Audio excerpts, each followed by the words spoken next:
SC వర్గీకరణ కోసం August 9న Delhi Jantar మంతర్లో మాదిగల మహాధర్నాన్ని నిర్వహిస్తున్నట్లు మాదిగ రిజర్వేషన్ పోరాట సమితి అధ్యక్షులు మేడి పాపన్న మాదిగ తెలిపారు. హైదరాబాద్ బషీర్బాగ్ ప్రెస్ క్లబ్లో చలో ఢిల్లీ మాదిగల మహాధర్నా కరపత్రాన్ని విడుదల చేశారు. అనంతరం ఆయన మాట్లాడుతూ ఎస్సీ వర్గీకరణ జరగకపోవడం వల్ల మాదిగ ఉపకులాలకు విద్య, ఉద్యోగ, రాజకీయాల్లో తీవ్ర నష్టం జరుగుతుందన్నారు. ఎస్సీ వర్గీకరణకు అన్ని పార్టీలు మద్దతు తెలుపుతున్నాయని, కానీ పరిష్కారం కావడం లేదని ఆవేదన వ్యక్తం చేశారు. ప్రధాని మోడీ మళ్లీ కమిటీల, కమిషన్ పేర్ల మీద కాలయాపన చేస్తున్నారని, మాదిగల ఓట్ల మీద ఉన్న ప్రేమ వర్గీకరణ మీద లేదని మండిపడ్డారు.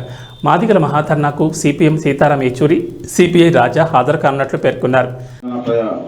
ప్రతిపక్ష పార్టీలు కలుస్తామని ఈ ప్రధాన ప్రతిపక్ష పార్టీలో సిపిఎం పోలిట్ బ్యూరో సభ్యులు, ప్రధాన కార్యదర్శి సీతారాం యేచూరి, తర్వాత సిపిఐ జాతీయ కార్యదర్శి రాజా గారిని, తర్వాత ఇతర వామపక్ష పార్టీలను, తర్వాత కాంగ్రెస్ పార్టీని, ఇతర మాకు ఎంఆర్పిఎస్ ఉద్యమానికి మొదటి నుంచి సహకరిస్తున్నటువంటి అన్ని పార్టీలను పిలిచి 8వ తారీఖు నాడు ఢిల్లీలో ఒక సదస్సు ఏర్పాటు చేస్తాము. దాంతో పాటు 9వ తారీఖు నాడు పెద్ద ధర్నా జరుగుతుంది. ఈ ధర్నాకు తెలంగాణ నుంచి మేధావులు, తర్వాత ఇప్పటికే అడ్వకేట్లు, తర్వాత అనేక మంది ప్రజా సంఘ నాయకులు, మా కార్యకర్తలు ఇప్పటికే ఒక 1000 మంది పైగా ఫ్లైట్లు, ట్రైన్లు బుక్ చేసుకుంటున్నారు. కాబట్టి నరేంద్ర మోడీ గారు మీరు రాష్ట్రంలో వచ్చినప్పుడు చాలా వాగ్దానం చేశారు. లక్షలాది మంది ముందల మాకు ఓట్లు వేయండి, మేము అధికారంలో వచ్చిన వెంటనే మీకు ఖచ్చితంగా సామాజికంగా మీరు వెనుకబడ్డారు, మాదిగలకు ఏబిసిడి వర్గీకరణ చేస్తానని చెప్పి హామీ ఇచ్చారు. కానీ మీరు ఎన్నికలు అయిపోయిన తర్వాత తుంగలో తొక్కినట్టుగా, కాలయాపన గతంలో ప్రభుత్వం చేసినట్టుగా మీరు కూడా కమిటీలు వేసి మా యొక్క ఆగ్రహానికి గురి కావద్దని చెప్పి మేము హెచ్చరిక చేసినాం.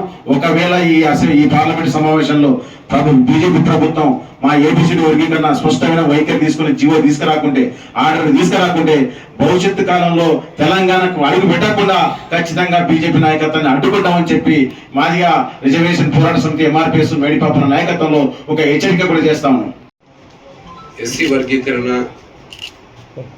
ఎస్సీలలో ఉన్న అనేక పోరాటాలు ఉమ్మడి ఆంధ్రప్రదేశ్లో తెలంగాణ రాష్ట్రం ఏర్పడినాక కూడా వివిధ పార్టీ నాయకులు, ప్రజా సంఘాల వాళ్ళు, కుల సంఘాల వాళ్ళు ఎస్సీ వర్గీకరణ కోసం ఎంతో సపోర్ట్ చేయడం జరిగింది. ఎస్సీ వర్గీకరణ కేంద్ర ప్రభుత్వం నాన్సున్ ధోరణి మాని ఎస్సీ ఉపకులాలు, ఎస్సీలలో మాదిగలు ప్రధానంగా ఇబ్బందులు పడతా ఉన్నారు. కేంద్ర ప్రభుత్వంలో బీజేపీ ప్రభుత్వం రాకముందు 100 రోజులలో మా ప్రభుత్వం ఏర్పడితే ఎస్సీ వర్గీకరణ చేస్తానన్నటువంటి మోడీ గారు, కిషన్ రెడ్డి గారు, బంగారు లక్ష్మణ్ గారితో పాటు, దత్తాత్రేయతో పాటు మరి 10 సంవత్సరాలు గడుస్తుంది, ఎస్సీ వర్గీకరణ చేయలేదు. భారతదేశంలో అనేక జటిలమైన సమస్యలన్నింటినీ కూడా మోడీ గారు మరి పరిష్కరించారు. ఈ ఎస్సీ వర్గీకరణ ఎవరికి కూడా రూపాయి కూడా నష్టం లేనటువంటి ఎస్సీ వర్గీకరణ. ప్రధానంగా ఎస్సీ వర్గీకరణ జరగకపోవడం వల్ల ఎస్సీలలో ఉపకులాలుగా ఉన్నటువంటి వారందరికీ నష్టం జరుగుతూ ఉంది పెద్ద ఎత్తున. తెలంగాణలో 100కి 80% మాదిగలు ఉపకులాల వాళ్ళు ఉన్నాం. కానీ తీవ్రంగా ఈరోజు ఉద్యోగాల పరంగా, రాజకీయ పరంగా, విద్య పరంగా, సంక్షేమ పరంగా, పథకాల పరంగా నష్టం జరుగుతూ ఉంది. ఈరోజు కేంద్రంలో పార్లమెంటు నడిచినప్పుడల్లా పార్లమెంట్లో అనేక కొత్త జీవోలను తీస్తూ ఉన్నారు, కొత్త చట్టాలను తీసుకొస్తా ఉన్నారు.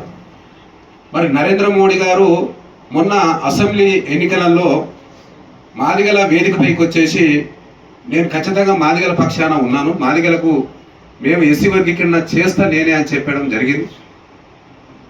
ఈ నిర్దిష్టమైనటువంటి కాలం వ్యవధి మొత్తం 6 నెలలు గడుస్తూ ఉంది. మళ్ళీ నూతనంగా కొత్త ప్రభుత్వం రావడం, కొత్త ప్రభుత్వం వచ్చినాక కూడా ఎస్సీ వర్గీకరణ కోసం పట్టించుకోకపోవడం, మాదిగల ఓట్ల పైన ఉన్నటువంటి ప్రేమ ఎస్సీ వర్గీకరణకు లేకపోవడం చాలా బాధపడతా ఉన్నాం.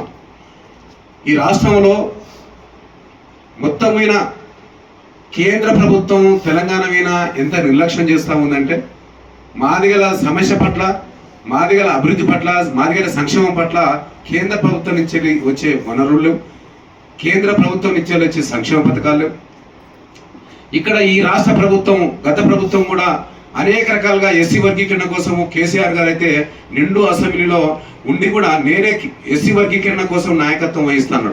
కానీ ఎస్సీ వర్గీకరణ విషయం ఊసెత్తకుండా ఆయన నిమ్మకు నీరెత్తినట్టుగా కేసీఆర్ గారు కూడా ఉన్నారు. అట్లాగే